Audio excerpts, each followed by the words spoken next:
गीता 18 के श्लोक नंबर 62 में भगवान स्वयं कह रहे हैं कि अर्जुन उस परमेश्वर की शरण में जा जिसकी कृपा से परम शांति व शाश्वत स्थान अर्थात सतलोक को प्राप्त होगा। वो परमेश्वर कौन है, कहां है, कैसा है, जानने के लिए कृपया अवश्य सुनिए जगत गुरु तत्वदर्शी संत रामपाल जी महाराज के अमृत वचन। परम पिता परमात्मा पूर्ण ब्रह्म सारी सृष्टि के रचनहार कबीर परमेश्वर कबीर देव जी की असीम रजा से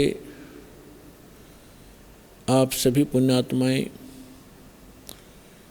परमात्मा की महिमा सुनने के लिए उपस्थित हुए। जिस प्राणी के, जिस जीव के पूर्व जन्म के शुभ संस्कार उदय होते हैं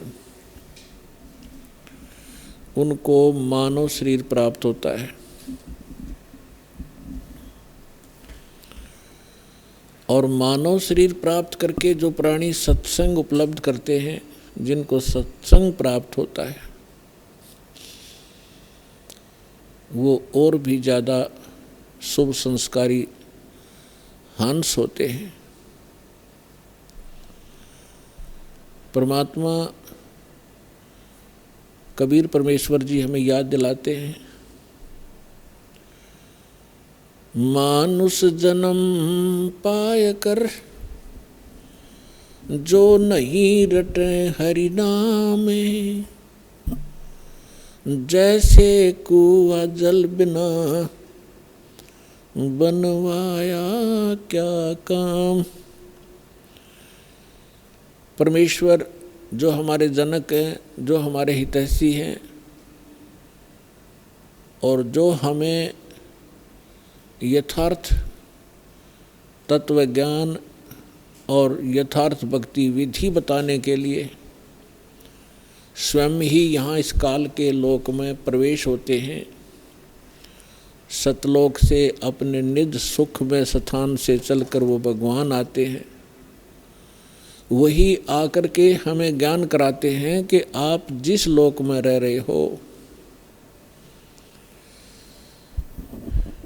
ये लोक काल का है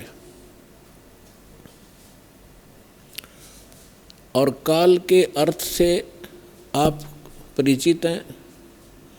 श्रीमद् भगवत गीता अध्याय नंबर 11 के श्लोक नंबर 32 में गीता ज्ञानदाता श्री कृष्ण जी में प्रवेश करके ये काल बोल रहा है। ये कह रहा कि अर्जुन मैं काल हूँ और सभी लोकों का नाश करने के लिए अब प्रवृत्त हुआ हूँ।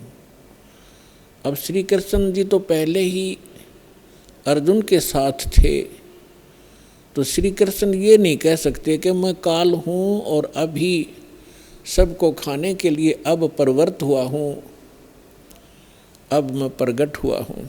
ये काल कौन है इसके विषय में रह रहकर सत्संग के माध्यम से बताया गया है और बताते रहेंगे।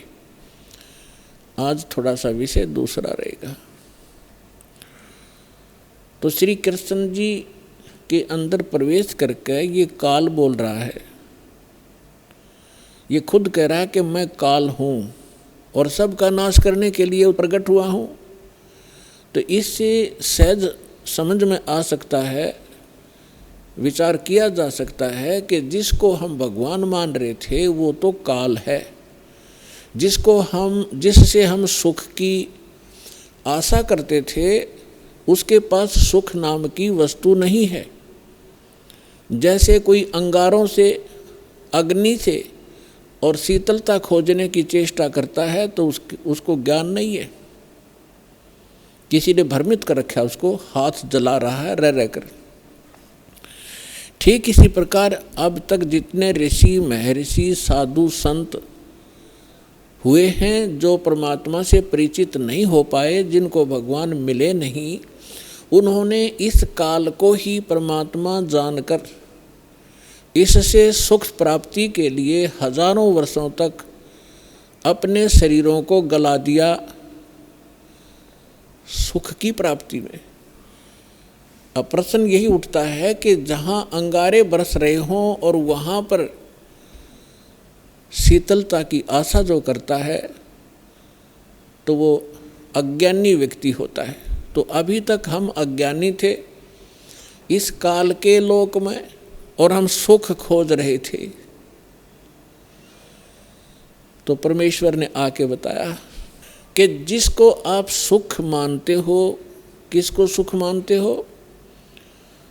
जो निर्धन है वो सोचता है कि धनवान सुखी, धनवान ये सोचता है कि राजा सुखी, धनी सोचता है कि मेरे सामने भी बहुत सी प्रॉब्लम आती हैं, समस्याएं आती रहती हैं, कहीं चोरी का डर है, कभी कोई टैक्स देना पड़ता है, कभी कुछ करना होता है, तो वो सोचता है कि राजा सुखी। परमात्मा कहते हैं राजा को स्वप्न में भी सुख नहीं होता। राजा लोग अंत में वो सोचते हैं कि स्वर्ग के देवता सुखी होंगे। स्वर्ग के देवता सोचते हैं कि इस इंद्र को सुख घना है क्योंकि वो देवताओं का राजा है। अब इंद्र की हिस्ट्री कहानी आप पढ़ोगे पुराणों के अंदर, इंद्र जैसा दुखी प्राणी नहीं। इंद्र सोचता है कि ब्रह्मा विष्णु महेश सुखी होंगे, मुझे सुख नहीं, क्योंकि उसको पता होता है जितना निर्धारित समय उसका होता है उसको पूर्ण करने के उपरांत वो फिर 84 लाख योनियों में सबसे पहले गधे की योनि से प्रारंभ करता है अपने 84 लाख प्रकार के कष्टों में जो प्राणियों के शरीरों में कष्ट उठाने होते। तो उसको रह रह कर वो बात याद रहती है कि इसके बाद मेरी ये हालत होगी, लेकिन उस झूठे सुख को वो छोड़ नहीं पाता, और छोड़ भी दे तो उसके पास विकल्प नहीं कि करूं क्या। ब्रह्मा विष्णु महेश सोचते हैं कि हम सुखी नहीं, क्योंकि उनका इतिहास देखिएगा। आप पुराणों को कभी पढ़ा हो, नहीं तो रिमाइंड करना कभी कभी। अब थोड़ा सा उदाहरण देंगे आपको। जैसे भगवान शंकर जी को हम भगवान माना करते थे, कंप्लीट गॉड मानते थे, मृत्युंजय कालज्जय सर्वेश्वर महेश्वर कहा करते थे। इसको हम कहें कुछ भी, लेकिन ये परमात्मा नहीं है, कंप्लीट गॉड नहीं है। उदाहरण के लिए ये सुखी भी नहीं है। कैसे? एक समय विष्णु जी भी सुखी नहीं है। विष्णु अवतार श्री रामचंद्र रूप में राजा दशरथ के घर जन्म लिया, ये सभी हमारे धर्म गुरु भी बताते रहे हैं और इनके लीला, इनकी जीवनी भी बताती है। श्री रामचंद्र उर्फ विष्णु जी कितने सुखी थे आपको खूब पता है। छोटी सी उम्र में विवाह हुआ, विवाह होते ही वनवास हुआ, और वनवास के अंदर उनकी धर्म पत्नी का अपहरण हुआ, रावण के साथ युद्ध हुआ, करोड़ों जीवों का विनाश हुआ। उसके बाद फिर वापस आए, लेकर अपनी धर्म पत्नी सीता जी को घर पे लेकर आए। किसी धोबी के कहने से उनको घर से निकाल दिया, गर्भवती को। पुत्र कहीं, परिवार कहीं और श्री राम कहीं। वो प्राणी सपने में सुखी नहीं हो सकता जिसके बालक दुखी हों कि तो जंगल के अंदर। जिस समय श्री रामचंद्र जी को वनवास प्राप्त था, सीता जी का अपहरण हो चुका था, श्री रामचंद्र जी विलाप कर रहे थे, रो रहे थे सीता जी की खोज में।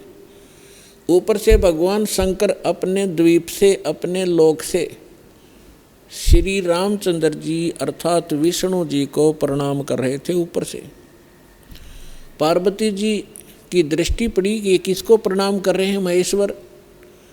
पूछने पर पता चला कि नीचे जो व्यक्ति रो रहा है वृक्षों से लिपट लिपट कर रो रहा है, पशुओं से गले मिल रहा है, उनसे पूछ रहा है मेरी सीता कहाँ गई।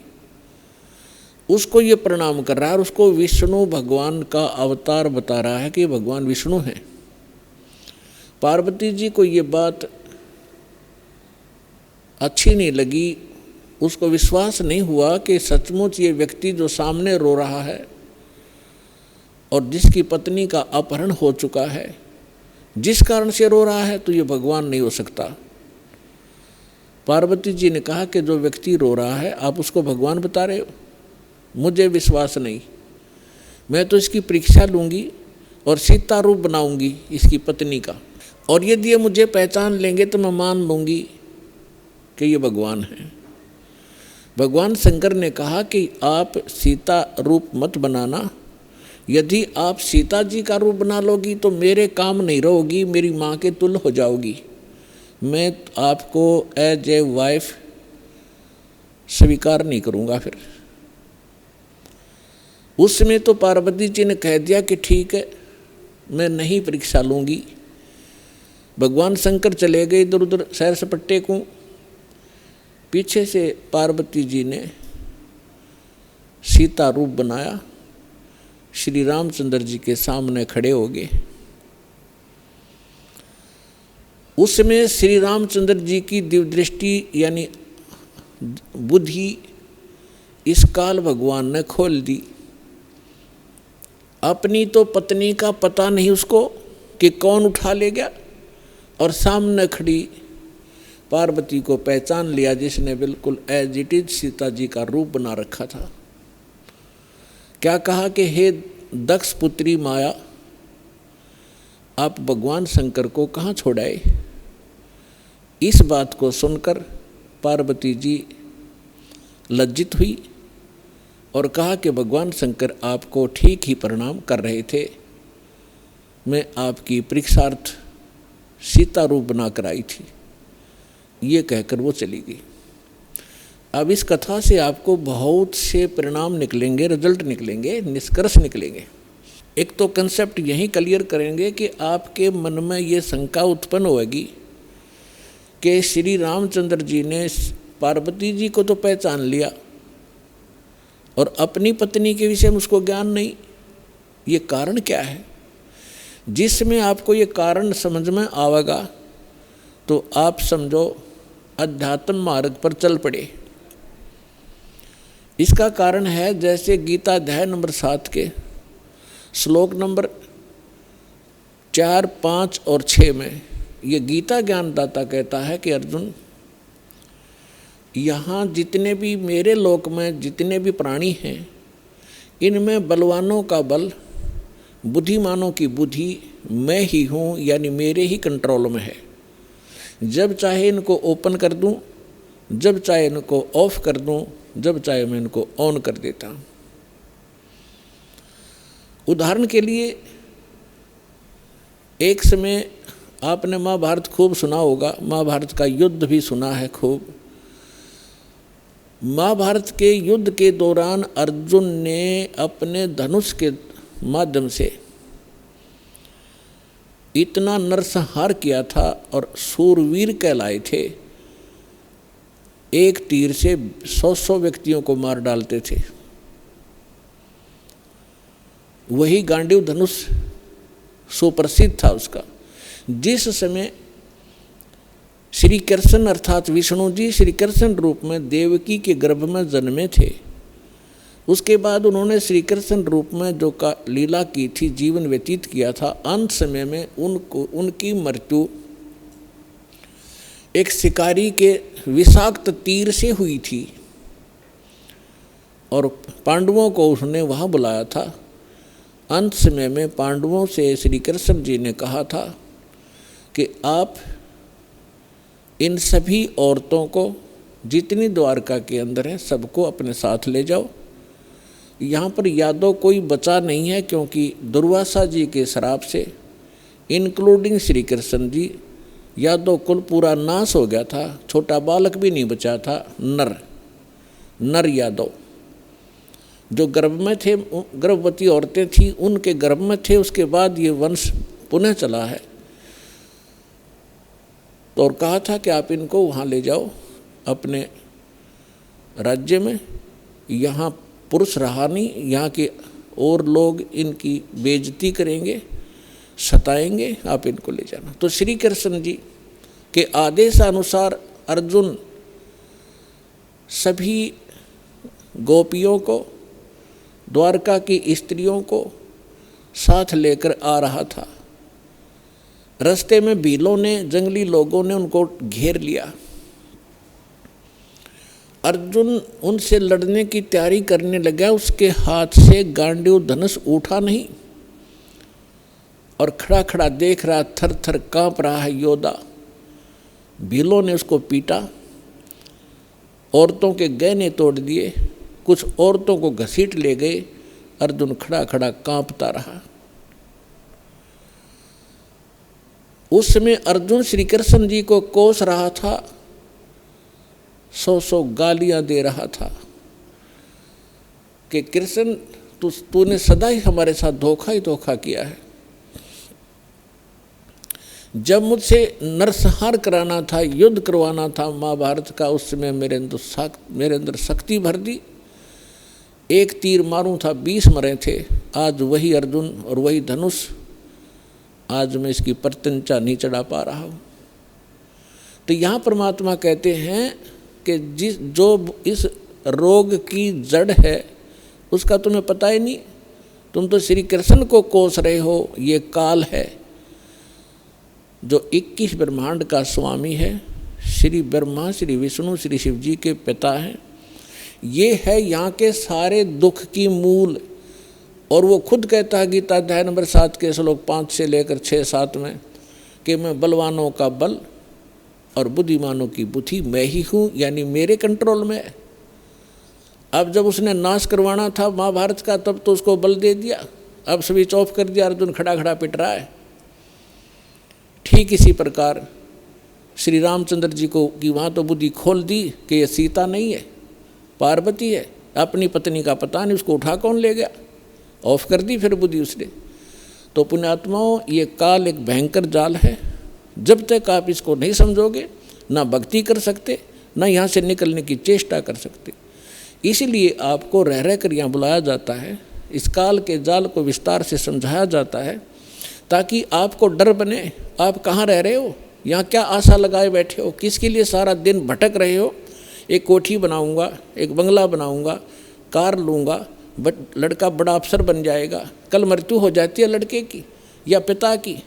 आप देख रहे कितने दुर्घटनाएं होती हैं। पीछे केदारनाथ के अंदर हजारों की संख्या में सहपरिवार मारे गए। ऐसे लोक में और आप सुख खोज रहे हो। परमात्मा आके हमें बताया करते थे। तो भगवान परमेश्वर ने आके हमें बताया कि इसका एक विकल्प है। वो स्थान न्यारा है, वो भगवान न्यारा है जो कभी दुख नहीं देता। आप अंगारों में और शीतलता खोज रहे हो, आप काल के लोक में सुख खोज रहे हो। अब प्रसंग पर आते हैं कि ब्रह्मा, विष्णु, महेश भी सुखी नहीं। अब उधर से जब भगवान शंकर को पता लगा कि काल के हाथ में बुद्धि, उसने बुद्धि ऑन कर दी शंकर भगवान की, दिव्य दृष्टि से देखा और अपनी पत्नी से पूछा कि तू क्या सीता रूप बनाकर गई थी तू? तो उसने मना कर दिया कि नहीं, मैं नहीं गई भगवान, मैं नहीं गई। कि झूठ बोलती है तू झूठ बोलती है। इस बात से वो झिझक गई और चुप हो जाना ही उसका स्वीकृति मानी गई कि सचमुच इसने गलती की है। तो भगवान शंकर ने पार्वती जी से अपनी पत्नी के रूप में उससे व्यवहार करना बंद कर दिया, बातें करना भी बंद कर दी। एक तरफ मौन साध कर बैठा रहते थे, बहुत ही कम बोलने लगे और कहने लगा कि मैंने आपको एक वफादार माना था, आपके ऊपर मैं वो विश्वास करता था कि मेरी धर्मपत्नी कभी मेरे को डिसीव नहीं करेगी, धोखा नहीं दे सकती। और जब आप मुझे धोखा दे सकते हो तो फिर बाकी संसार से मुझे क्या लिंक रहा, क्या विश्वास रहा। और साफ कह दिया कि तू मेरी माँ का रूप धारण कर चुकी है, मेरी पत्नी रूप में नहीं स्वीकार्य हो सकती। जैसे श्री ब्रह्मा जी सबसे बड़े, विष्णु जी सेकंड नंबर के, शंकर भगवान तीसरे नंबर के, तो बड़े भाई की पत्नी माँ के तुल्य मानी जाती है। तो उसने कहा भगवान शंकर ने कि आपने मेरे बड़े भाई की पत्नी विष्णु की पत्नी का रूप बना लिया सीता, इसलिए आप आज के बाद मेरी पत्नी नहीं माँ के तुल्य हो। अब वो समझ गई कि इन्होंने जो फैसला ले लिया अटल होता है। 10 दिन, 20 दिन, महीना, 6 महीने, वर्ष इंतजार की, लेकिन रिजल्ट निल रहा। भगवान शंकर ने उनसे कोई बात नहीं की, हमेशा क्षुब्ध रहते थे। तो पार्वती, अब माँ, लड़की को क्या होता है, जब ससुराल के अंदर दुख होता है तो अपने पीहर को जाने की सोचती है, उसका तीसरा विकल्प नहीं होता। तो पार्वती ने सोचा कुछ दिन अपने घर चली जाती हूँ, इनका दिमाग ठीक हो जाएगा। ये सोचकर पार्वती अपने पिता दक्ष के घर पर आ गई।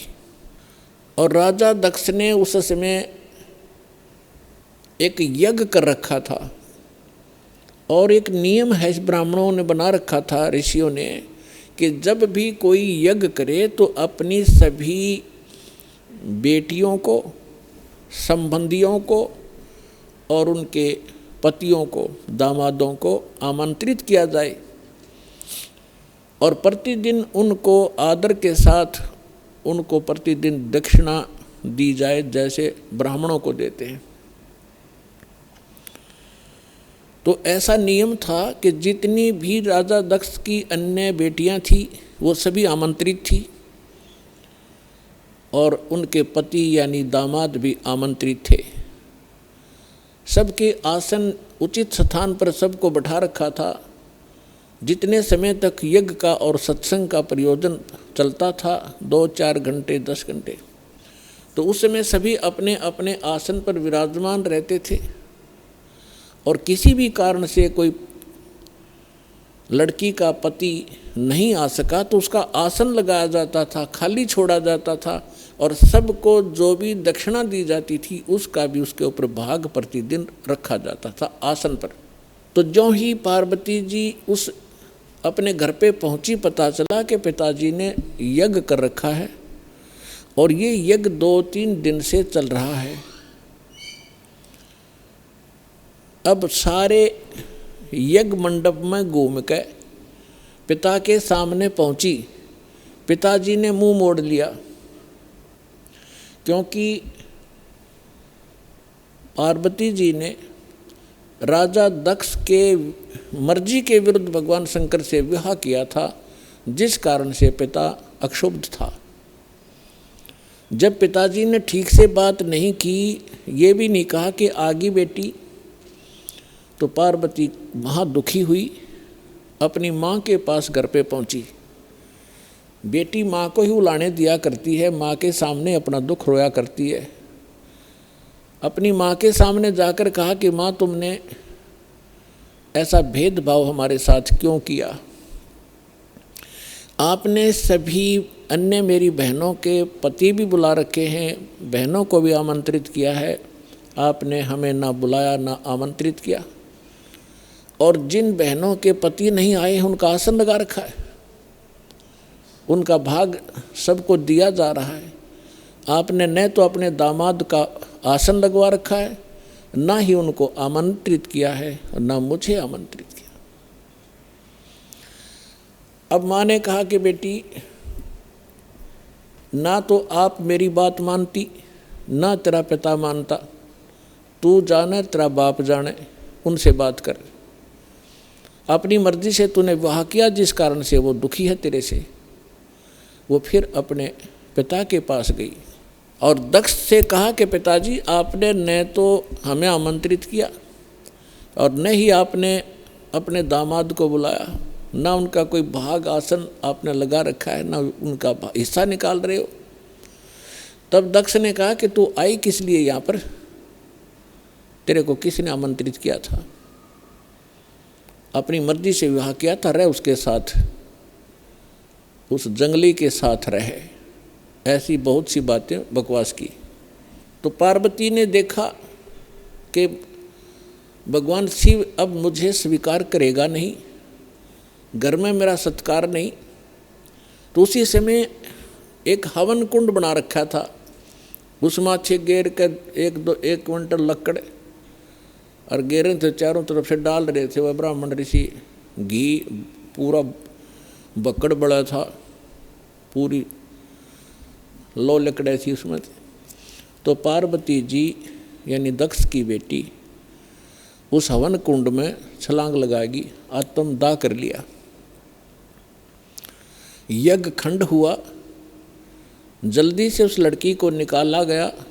तब तक उसका मांस जल चुका था, मर चुकी थी, अस्थि शेष रह गई थी, हार्ड शेष थी। लंबी कथा है, हम जिस उद्देश्य से ये कथा सुना रहे हैं उसी को लेंगे। भगवान शंकर को पता चला, अपने सभी अनुचरों को साथ लेकर वहाँ पहुँचे। उससे पहले उन्होंने भैरव को भेजा, उसने आकर के वहाँ, बहुत सी लंबी कहानी है। भगवान विष्णु भी विद्वान थे उस यज्ञ में, भगवान ब्रह्मा जी भी विद्वान थे। जब उनको पता चला कि भगवान शंकर अपनी सेना के साथ आ रहे हैं तो ब्रह्मा जी तो पहले भाग गए, विष्णु जी भागने लगे। तब शंकर दक्ष ने कहा कि हे भगवान, मैंने आपकी ही सुरक्षा में ये यज्ञ किया था, आप भी मुझे आपत्ति में छोड़ कर जा रहे हो। तो भगवान विष्णु फिर रुक गए थे, उन्होंने लड़ाई की, लड़ाई में फिर वो काफ़ी परास्त हुए, शतब्द हो गए, फिर भाग गए वह वहाँ से छोड़कर। ये पुराण में वर्णन है, शिव पुराण में। कहने का भाव ये है कि भगवान शिव ने आकर के राजा दक्ष की गर्दन काट दी। अन्य के कहने से फिर उनको दोबारा जीवित किया गया, जैसे कोई बकरा लाकर उसके मुख पर लगा दिया। प्राण की कथा आपने खूब सुन रखी है।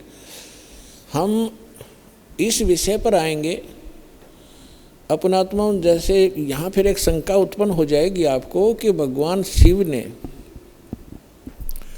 राजा दक्ष को जीवित कर दिया और बकरे की गर्दन लगा दी, तो भगवान शंकर में भी तो शक्ति है। पुण्यात्माओं, जैसे धर्मदास जी ने एक बार आदरणीय धर्मदास साहिब जी ने भगवान कबीर परमेश्वर जी से यही प्रश्न किया था कि हे परमात्मा, आप कह रहे हो कि राम और श्री कृष्ण ये समर्थ भगवान नहीं है, यानी विष्णु और शंकर और ब्रह्मा जी। विष्णु जी के अवतार श्री कृष्ण जी आए हुए थे, उन्होंने राजा मोर ध्वज के घर पर एक लीला की थी, जाकर 2 साधु रूप बना के। और राजा मोर ध्वज ने अपने पुत्र ताम्र ध्वज को आरे से चीर दिया था, भगवान श्री कृष्ण जी ने उसको जीवित कर दिया था। आप ये कह रहे हो कि ये सक्षम नहीं है, ये बात मेरे गले उतरती नहीं। तब तो परमात्मा ने उदाहरण दिया था कि पुत्र बात सुन, यहाँ तो मोर ध्वज के पुत्र ताम्र ध्वज को श्री कृष्ण जी ने जीवित कर दिया आरे से 2 फाड़ कर होने के उपरांत, और उसका सगा भांजा सुभद्रा पुत्र अभिमन्यु महाभारत के युद्ध में मारा गया था। पांडवों का कुलनाश हो रहा था, हाहाकार मची थी। श्री कृष्ण रो रहा था, उसकी बहन रो रही थी, 5 पांडव टक्कर मार रहे थे। उस समय अभिमन्यु को जीवित नहीं किया उसने। उस समय कहाँ गई थी उनकी वो सामर्थ्य। तब धर्मदास जी ने कहा था, भगवान इसका उत्तर भी आप ही दे सकते हो, हम तो बस इतने बच्चों जैसे प्रश्न है हमारे, बच्चों जैसी बुद्धि है हमारी। ये भी बात सही है आपकी कि वहाँ क्यों ना जीवित किया उसको। तो परमात्मा ने कहा कि ताम्र ध्वज लड़के की आयु शेष थी, और जिसकी आयु शेष है ये डॉक्टर एक टांग काट कर दूसरी जगह लगा देते हैं, यहाँ की खाल उतारी वहाँ जोड़ देते हैं, ये तो एक वैज्ञानिक कर देते हैं इस काम को। और जिनकी आयु नहीं रहती है डॉक्टर फेल हो जाते हैं। खुद डॉक्टर हार्ट अटैक का हार्ट का स्पेशलिस्ट डॉक्टर और हार्ट की बीमारी से ग्रस्त, और हाथ में गोली टैबलेट खा भी नहीं पाया, 1 मिनट में सांस पूरा हो गया। तो भगवान से बड़ा ना कोई विज्ञान है, ना ये छोटे भगवान है। भगवान तो भगवान ही है, वो समर्थ है, सत्य पुरुष है। तब परमात्मा ने बताया कि ताम्रध्वज की आयु शेष थी, अभिमन्यु की आयु इतनी ही थी, और ये भगवान इतना ही काम कर सकते हैं। आयु शेष थी तो उसकी राजा दक्ष को दूसरे गर्दन जोड़ दी, चल भाई, लेकिन ये सक्षम नहीं है। अब आगे देखना क्या होता है कि भगवान शंकर ने पार्वती जी की अस्थियां उठा ली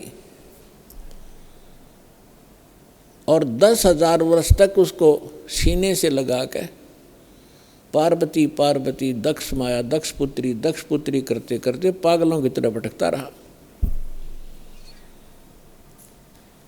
अपने आत्मा अब ये हम भगवान ब्रह्मा, भगवान विष्णु, भगवान शिव जी को सुखी माने, ये सुखी है, ये सुखी व्यक्ति के लक्षण है। 10,000 वर्ष तक पागलों की तरह खाना ना पीना ना, हाय पार्वती, हाय दक्ष माया, हाय दक्ष की पुत्री। तो हमारे पास ज्ञान का टोटा था, जिस कारण से हमने प्रत्येक को भगवान और समर्थ मान लिया। देखो ऐसा नहीं कह रहा दास, ना मेरे भगवान ने कहा कि ब्रह्मा विष्णु महेश बिल्कुल यूजलेस है। ये जितने सक्षम हैं, जितनी इनकी सामर्थ्य है, उतना बताया है। जैसे एक स्टेट का, प्रांत का मंत्री होता है और उस मंत्री को, प्रांत के मंत्री को कोई प्रधानमंत्री मान रहा है, तो वो भूल है उसकी। तो परमेश्वर ने और परमेश्वर से प्राप्त ज्ञान से इस दास ने ये इतनी भूल मिटाई है कि जिसको आप समर्थ शक्ति मान रहे थे, श्री ब्रह्मा, श्री विष्णु, श्री शिव जी, दुर्गा आदि को, ये समर्थ नहीं है। ये केवल 21 ब्रह्मांड के अंदर एक ब्रह्मांड, 21 ब्रह्मांड इस काल के, इसमें 21 प्रांत समझ लो।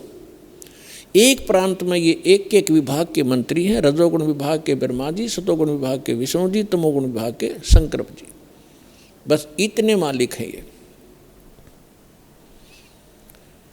और ये किसी के संस्कार को कम और अधिक नहीं कर सकते, वर्क डन ही देते हैं, अपना किया कर्म ही प्राप्त कराते हैं। समर्थ परमात्मा, परम अक्षर ब्रह्म, सत्य पुरुष कबीर साहिब जी, ये हमारे प्रारब्ध के अंदर, यानी हमारी किस्मत में लिखी हुई हमारे पाप कर्मों का नाश करके, और पाप कर्मों हमें सुखी कर देते हैं। हमारी मृत्यु होनी हो उसको टाल देते हैं। हमारा और भी कोई आपत्ति होनी है, कोई अक्षति होनी है, उसको भी वो जो पाप कर्म से होनी थी, और पाप कर्म नाश हो गया, उस कर्म से ही तो हानि होनी थी, कर्म परमात्मा ने कैंसिल कर दिया, तो सुख हुआ। तो ये केवल समर्थ परमात्मा ही कर सकते हैं। अब दास आज ये बता रहा था आपको कि परमात्मा ने हमें आकर के ये बताया है कि इस काल के लोक में, और आप सुख खोज रहे हो, जिनको आप परमात्मा माना करते थे, थारे भगवान, आपके भगवान सुखी नहीं, कभी सपने में सुख नहीं हुआ उनको। भगवान श्री कृष्ण जी का जन्म हुआ, मामा दुश्मन बन गया, जेल में जन्म हुआ, और मामा शत्रु पीछे पड़ा रहा। कभी जरा सिंह मारने आ रहा है, कभी शिशुपाल लठ उठा रहा है, कभी जरा सिंह, कभी काल्यवन आ गया। आखिर में भगवान ने, यानी ये 3 लोग का जो इतना सामर्थ्य है इस मालिक ने, अपने को राहत प्राप्त करने के लिए कि शायद कुछ सुख का सांस मुझे आ जावे, मथुरा छोड़ दी और द्वारका बनाई। बहुत दूर जाके जंगल होते थे पहले, बीच में बिल्कुल कट ऑफ हो जाता था, पता भी नहीं लगता था कहाँ चले गए लोग। द्वारका समुद्र के अंदर एक टापू में जाकर अपना जीवन निर्वाह किया। और अंत कैसा हुआ श्री कृष्ण जी का? अब भगवान सूक्ष्म वेद में बताते हैं, एक समय द्वारका के किनारे, द्वारका की बनी में, एक तो होता जंगल, एक होती है बनी, यानी स्मॉल फॉरेस्ट, छोटा जंगल जो गांव के नगर के आसपास होता है, उसको बनी बोलते हैं। तो वहाँ बनी में जाकर दुर्वासा ऋषि बैठ गए, और दुर्वासा ऋषि के विषय में बहुत प्रसिद्धि थी, उसका बड़ा बोलबाला था, वेल नोन हो रहे थे कि भूत भविष्य और वर्तमान के वे पूर्ण ज्ञाता है। और उस समय यादव 56 करोड़ हो गए थे संख्या में, 56 करोड़ द्वारका के अंदर रहने वाले। और भगवान श्री कृष्ण जी ने कुछ एक ऐसे शरारती तत्वों को मार डाला था जिस कारण से वो हीरो पाक गए थे। प्रत्येक के हृदय में ये हो गया था कि इनसे ताकतवर पृथ्वी पर कोई नहीं, जिस कारण से यादव अभिमानी हो गए थे। वो साधु संतों की जो सत्कार करना भी छोड़ गए थे, उनके साथ बदतमीजियाँ करना शुरू कर दिया था। इसी वहम में उनका वो टाइम आ गया नाश होने का। अहंकार पुण्यात्माओं कोय कर लियो, अंत में उसको बहुत भारी चोट लगेगी। जीव ही रहना चाहिए, जीव को अपने औकात का पता लगा रहना चाहिए ताकि वो आधीन बनकर रहे। आधीनी के पास है पूर्ण ब्रह्म दयाल, मान बड़ाई मारियो बेअदबी सिरकाल।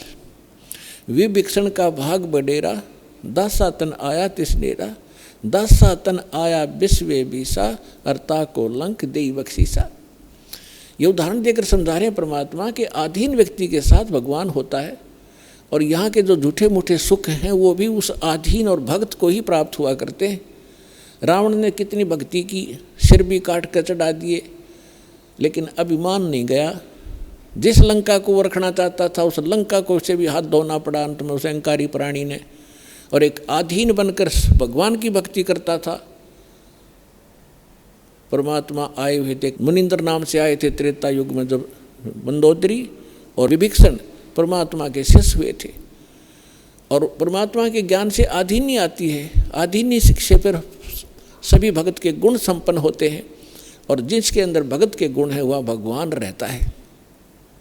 जिस कारण से विभीषण को वो लंका भी प्राप्त करवाई दाता ने, और रावण उस लंका को रख नहीं सका। वो भक्ति भी करता था लेकिन अभिमान नहीं कहा। तो कहने का भाव ये है कि इस सत्संग से आपको हर एक पहलू पर रोशनी दी जाएगी ताकि आप परमात्मा के इस तत्व ज्ञान की रोशनी से कहीं ठोकर ना खावें, कहीं गिर ना जावें, अपना काम ना बिगाड़ लें। ये फाउल पॉइंट आपको गिनवाए जा रहे हैं भक्ति के अंदर जो होते। तो यहाँ परमात्मा कहते हैं कि आदिनी के पास है वो पूर्ण ब्रह्म दयाल, मान बड़ाई मारियो हो बेअदबी सिरकाल। विभीषण का भाग बडेरा, के बड़भागी था विभीषण, के दासा तन आया तिसनेड़ा, कि उसके पास आधीनी आई। विभीषण का भाग बडेरा, दासा तन आया तिसनेरा, दासा तन आया विश्वे बीसा, जाको लंक दई बख्शीसा। ऐसा दासा तन है भाई, लंक बख्शते वार न लाई। फिर परमात्मा कहते हैं कि उस नम्र आत्मा विभीषण भगवान की सतभक्ति करता था, तो यह झूठा सुख भी अगर तुम्हें चाहिए तो भी इस तरीके से मिलेगा। अधीन रहो, जब तक रहो आपको सुख का सांस रहेगा और फिर मोक्ष प्राप्त हो जाएगी। अब हम आते हैं उसी प्रसंग पे कि यादव सभी भगवान श्री कृष्ण जी की आड़ में अहंकारी हो गए, साधु संतों का सत्कार त्याग दिया, उनके साथ मजाक करने लगे। तुम क्या हो, तुम भटकते फिरते हो जंगल में, हैं, अपना कोई धंधा करके क्यों नहीं खाते हो, इस तरह की भाषा बोलने लगे। उस समय दुर्वासा जी उस बनी में जाकर बैठ गए, द्वारका के बाहर थोड़ी सी दूरी पे। और द्वारका के अंदर इस बात की एक ऐसी रूमर चली, चर्चा का विषय बना कि एक महापुरुष आए हैं दुर्वासा जी, बड़े पहुँचे हुए संत हैं और भूत भविष्य और वर्तमान की सब जानते हैं। श्री कृष्ण जी के पुत्र प्रद्युम्न और उसके साथियों ने मिलकर एक कुबद सूझी। उन्होंने एक फैसला लिया कि भाई ऐसे सुन रहे हैं कि ये दुर्वासा जी बड़े पहुँचे हुए महापुरुष हैं और भूत भविष्य की सारी जानते हैं, इसकी परीक्षा लेते हैं।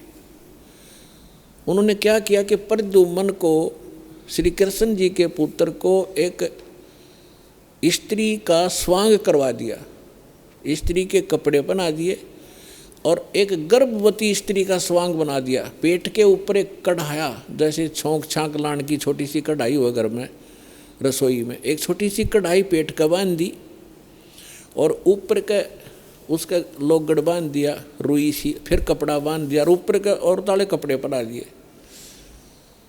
और मुंह ढक लिया, घूंघट काट के चल पड़ी। 10-12 उसके साथ और जो शरारती स्कीम बना कर गए थे वो गए। दुर्वासा जी के पास जाकर उन्होंने कहा कि भगवान प्रणाम हो ऋषि जी को, हम आपके पास एक समस्या लेकर आए हैं। दुर्वासा जी ने पूछा, बोलो भाई क्या है तुम्हारी समस्या?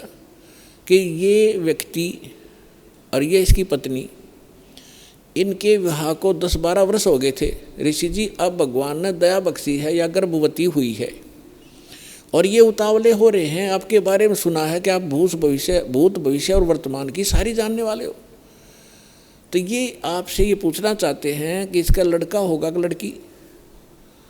अब दुर्वासा जी ने अपनी दूरबीन ला के देखा, देव दृष्टि, उसे वो समझ गया कि बकवास कर रहे हैं रामजादे।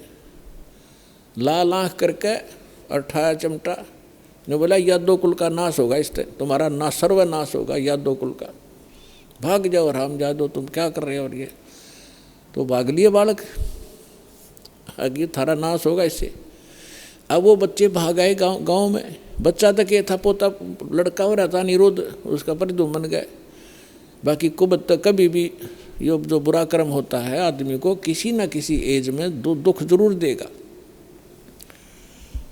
तो नगर में जब आए उन्होंने सबको बताया कि ऐसे ऐसे हम गए थे। दुर्वासा जी तो सचमुच जान गए, वो तो सचमुच जानकार है। उन्होंने बता दिया कि ये गर्भवती नहीं है और तुम्हारा नाश होगा, जिससे तुमने गर्भ बना रखा है इसका, इससे तुम्हारा नाश होगा। तो गांव के जो मुखिया और बुद्धिमान से व्यक्ति बुजुर्ग थे, उनको चिंता बनी कि बच्चों ने तो बकवाद कर दी और उसने श्राप दे दिया, सारे मरेंगे तब। तो उनमें से कुछ कहने लगे कि हमारे सिर पर भगवान श्री कृष्ण बैठे हैं। वाह भाई वाह, ये भी कोई डर की बात है, चलो उसके सामने उनसे प्रार्थना करते हैं। अब श्री कृष्ण जी के पास गए,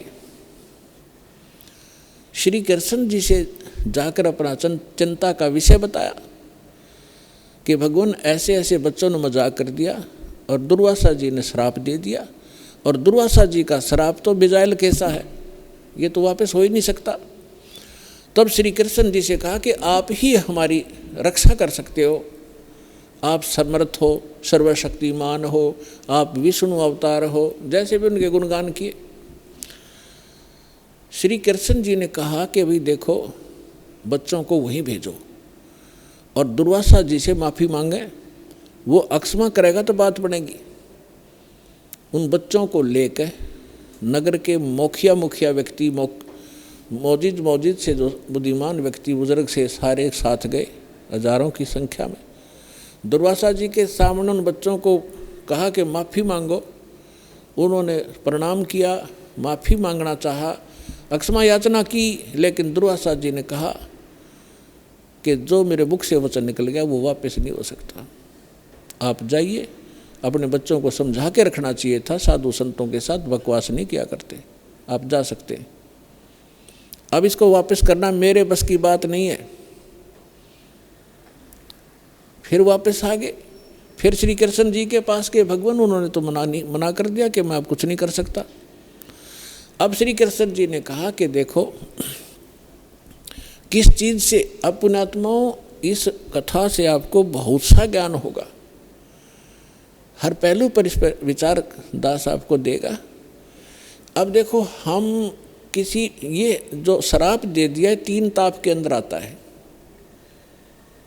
किसी को श्राप दे देना, किसी पर गाल देना, किसी का प्रेत आत्मा छोड़ देना, सीधे जंतर मंत्र कर देना, किसी के ऊपर काला जादू कर देना, ये 3 ताप के अंतर्गत आते हैं। और इन 3 तापों के दुख से पूरे यादोग्रस्त हो गए। और श्री कृष्ण भगवान कल आवे, श्री कृष्ण जी उस ताप से मुक्त नहीं कर सका, उनका नाश हुआ लास्ट में। हालांकि समाधान भी बताया उन्होंने। अब और जितने इनके पुजारी हैं, राम कृष्ण ब्रह्मा और शंकर भगवान के जो संत हैं, उनके गुरु ने उन पदों पर बैठे हैं, वो भी समाधान बताते हैं। जब श्री कृष्ण जी के समाधान बताने से जो साधना क्रिया उसने बताई, उनके करने से कुछ लाभ नहीं हुआ, तो ये इनके जो पुजारियां के बताए हुए समाधान से आप क्या लाभ लोगे, इससे इतना निष्कर्ष निकलेगा। अब क्या हुआ कि श्री कृष्ण जी ने कहा कि देखो चिंता मत करो, सीधा सा हल है इसका कि किस से हमारा नाश होगा, कि जो कढ़ाई बांधी थी पेट पे, लोहे की कढ़ाई, और जो कपड़े पहन रखे थे, वो लोगड़ रुई लगा रखी थी, इनको तो जला दो, कपड़ों को तो। रही बात कढ़ाई की, उस कढ़ाई को प्रभास क्षेत्र में चले जाओ, जमुना के किनारे सारे, और अपने ड्यूटी लगाओ 5-5, 10-10, 20-20 व्यक्तियों की डेली, कि उस कढ़ाई को पत्थर पर घिसा कर उसका चूरा बनाकर जमुना में फेंक दो। ना रहेगा बांस और ना बजेगी बांसुरी। सबने बड़ा अच्छा लगा कि भगवान श्री कृष्ण ने तो कमाल कर दिया, वाह भगवान, वाह भगवान। कि वो गुरु भी थे, श्री कृष्ण जी आध्यात्मिक गुरु भी थे पांडवों के और यादों के। तो इस बात को सुनकर सभी ने खुशी मनाई कि ठीक है, ना रहेगा बांस ना बजेगी बांसुरी। लगा दिए 20-20, 50-50 व्यक्तियों की सेवा कि जाओ जहाँ भगवान ने बताया उस क्षेत्र में जाकर, प्रभास क्षेत्र में, और जमुना के किनारे पत्थरों पर घिसा कर चूरा बना दो। अब घिसाने से पहले दोनों कड़े थे, वो कड़े तोड़े पहले तो अलग अलग पकड़न के। अब उन कड़े घिसाण की ड्यूटी अलग दे दी 4-5 की, कि तुम्हारी ये कभी कितने दिन में घिसाओ इनको। बाकी उन्हें घिसू के वो कड़ा चूरा बना दिया। एक के पास 2-4 को कड़ा मिला था, जिसने लास्ट में थोड़ा सा रह गया था, वो गोल गोल नौका चमक गया। तो उस चमकदार सा घिसाने से चारों तरफ से चमक गया वो। तो उसने सोचा, जो आलसी सा था, सब ने अपना काम कर दिया, मेरा भी घिसा नहीं। तो उसने सोचा इसे एक कड़े में के बिजली पड़ा, यूँ की उसने जंगल में उस जमुना में फेंक दिया वो कड़ा। बाकी शेष कढ़ाई घिसा दी थी, उसका चूरा बना दिया। अब वो किसी मछली ने खाद्य पदार्थ जानकर वो खा लिया। उस मछली को पकड़ लिया एक शिकारी ने, जिसका नाम बालिया नाम का एक दीमर था, जो मछियारा था। उसने पकड़कर मच्छी जब ले गया, वह काटी, मछली काटी तो उसमें से वह सफ़ेद धातु निकली, बहुत चमकीली। तो शिकारी ने सोचा कि ये हो ना हो कोई अच्छी फौलाद होगी या कोई चांदी ना हो। वो लेके गया सुनार के पास। सुनार कहने लगा, भाई ये चांदी नहीं है, ये तो अच्छा फौलाद अच्छा है। वो लोहार के पास ले गया। लोहार ने कहा कि बहुत अच्छा इस्पात है, और इसका क्या बनाऊं? तो शिकारी ने कहा कि मेरे इस तीर का आगे का एरो बना दे, मेरे सर के ऊपर डाल दे, इसने बना कर विषाक्त बना देना। तो उसका तीर के जो बाण होता है तीर का, उस बाण के आगे एक गोल एरो होता है तीखा, ताकि वो पशु पक्षी के जाके सीधा लगे, मार दे उसको। तो वो विषाक्त बनवा लिया। उधर से कुछ दिनों के बाद, उधर से जिन्होंने वो चूरा फेंका था जमुना में, उसका घास उग गया, जैसे डाब जैसे कुश होती है ना, कुसा की तरह, और जैसे ईख देखा हो, ईख जैसे पत्तों का, और तेज धार के पत्ते उसके। जैसे आपने, हमें मालूम है कि जैसे कई बार डाब होती है जिसको कुश बोलते हैं, कुसा, उसके इतने तीखे पत्ते होते हैं, उंगली का लपेटा आ जाए तो उंगली काट देता, वो आधे से ज़्यादा काट देता, आधी, इतने तेज पत्ते होते हैं। लेकिन वो तो दुर्वासा के श्राप से शापित था, वो एक ऐसा घास उग गया। उधर से क्या हुआ, कुछ दिनों के बाद 1 वर्ष 2 वर्ष 4 वर्ष के बाद क्या हुआ, आपस में द्वारका के अंदर झगड़े शुरू हो गए। छोटे बड़े की लाज रही नहीं, थोड़ी सी बात पर मार काट मचा दी, थोड़ी सी बात पर कत्लेआम करने लग गए। फिर गांव के लोग पहले धार्मिक बहुत होते थे, अभी तक हुआ करते थे। गांव के अंदर कोई भी आपत्ति होती थी साधु संतों से उसका विकल्प, उसका समाधान चाहा करते थे कि किसी तरह शांति हो नगर में। तो उनके पास तो श्री कृष्ण ही थे final, first and final, last and final. Shri Krishna ji के पास गए, श्री कृष्ण जी से बताया कि भगवान पता नहीं नगर में क्या बढ़ गया, क्या घुस गया नगर के अंदर, कोई किसी की बात सुनने को तैयार नहीं, बड़े छोटे की लाज रही नहीं, जरा सी बात होती है लट्ठम लट्ठा कत्लेआम होने लगे। भगवान कोई दया बख्शो, कोई समाधान बताओ इसका। तो श्री कृष्ण जी ने क्या समाधान बताया कि अभी तुम्हारे ऊपर दुर्वासा जी का जो श्राप है वो प्रभावी हो गया, वो फल रहा है। तो बड़े चिंतित हुए। पहले तो भगवान ने समाधान बताया था कि इस सारे ने घिसा घिसू का चूरा बना कर डाल दो जमुना में, ना रहेगा बांस ना रहेगी बजेगी बांसुरी। जब वो इस बात से संतोष पाया था लोगों ने कि चलो हो गया समाधान, और आज फिर श्री कृष्ण जी वही कह रहा है कि दुर्वासा जी का श्राप तुम्हारे ऊपर फल रहा है। अब वो उनके मुंह की तरफ देख रहे हैं, लेकिन हमारी बुद्धि इतना काम नहीं करती। जैसे हम भी ऐसे ही दुखी थे, पहले जाते थे किसी गुरु के पास, वो कुछ अपना दुख लेकर वो कुछ समाधान बताता था, फिर दूसरी बार कुछ और समाधान बताता था, तीसरी बार कह देता था ये तो तेरे भाग में है, तेने भोगना ही पड़ेगा। आइए अब हम उन श्रद्धालुओं के अनुभव जानते हैं जो जगत गुरु तत्वदर्शी संत रामपाल जी महाराज जी से दीक्षा प्राप्त कर चुके हैं तथा उनके द्वारा बताए गए भक्ति मार्ग पर चल रहे हैं। नमस्कार जी। सर साहब जी। क्या नाम है जी आपका? मेरा नाम दीपिका खमारी है। दीपिका जी आप कहाँ से हैं? जी हम उड़ीसा के संबलपुर डिस्ट्रिक्ट कतरबगा गांव से। संत रामपाल जी महाराज से नाम दीक्षा आपने कब ली? जी हम 11 अगस्त 2018 को परम संत रामपाल जी महाराज के शरण में आए और नाम दीक्षा ली। संत रामपाल जी महाराज से नाम दीक्षा लेने से पहले आप क्या भक्ति साधनाएं करती थीं?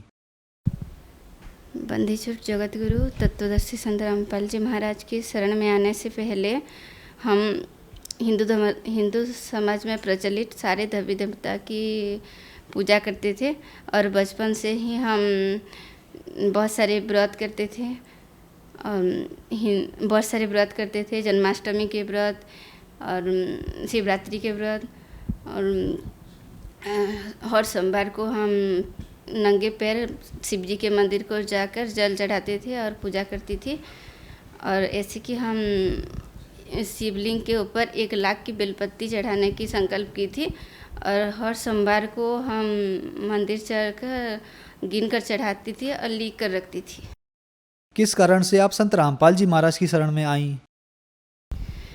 इतने सारे भक्ति हम बचपन से ही करते आते थे और इतने सारे भक्ति करते करते हम बहुत दुखी थे कि ऐसे कि बहुत ही कम उम्र में हमारी शादी हो गई और उसके बाद हमारी पापा की डेथ हो गया।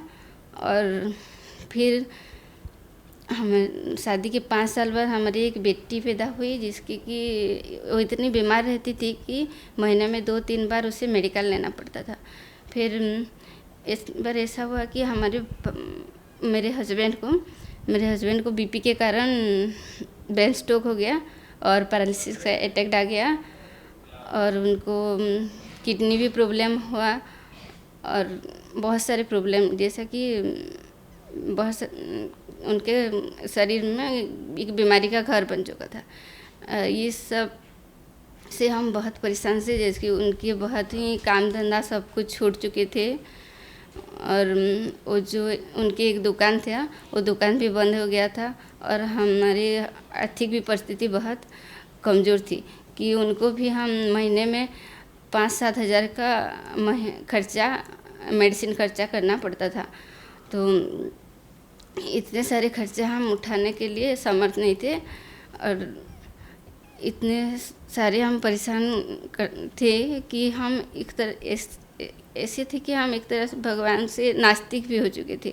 हम इतने बचपन से इतने भक्ति करते करते आती हूँ और फिर भी हमें इतने दुख झेलना पड़ता है। जब हमारे हस्बैंड की तबीयत ख़राब हुआ तो हम तो महीने 1.5 महीने हॉस्पिटल के चक्कर लगाना पड़ा हमें, और वहाँ से रिटर्न होने के बाद उनको सिर्फ घर पर रहें और वो टीवी चैनल बदलते बदलते एक दिन गुरुजी के सत्संग आया, चैनल पर गुरुजी के सत्संग आया, संत रामपाल जी महाराज के शिष्यों का इंटरव्यू आता है।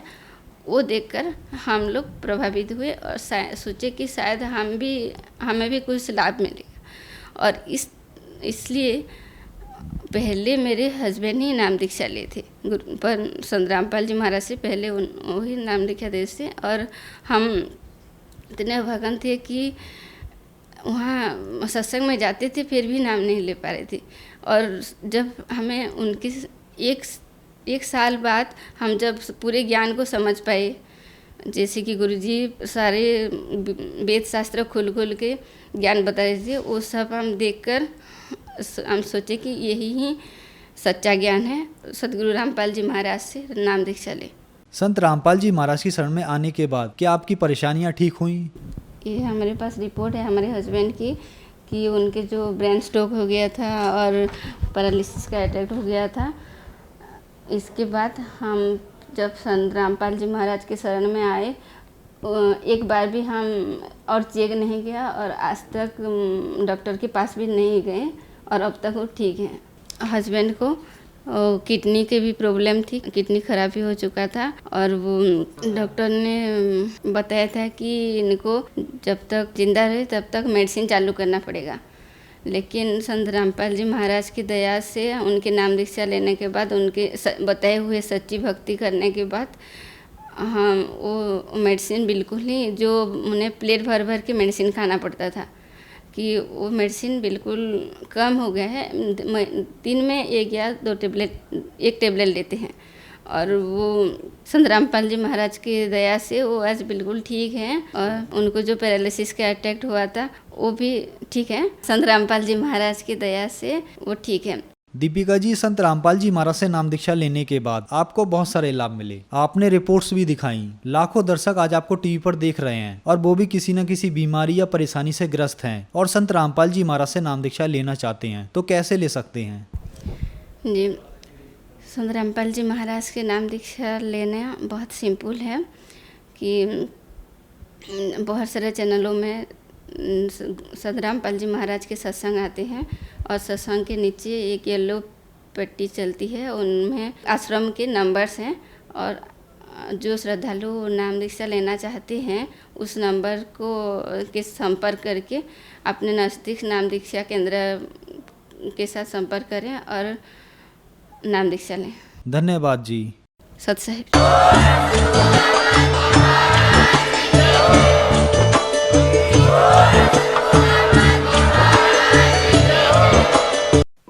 आप सुन रहे थे जगत गुरु तत्वदर्शी संत रामपाल जी महाराज के मंगल प्रवचन। अधिक जानकारी के लिए संपर्क करें।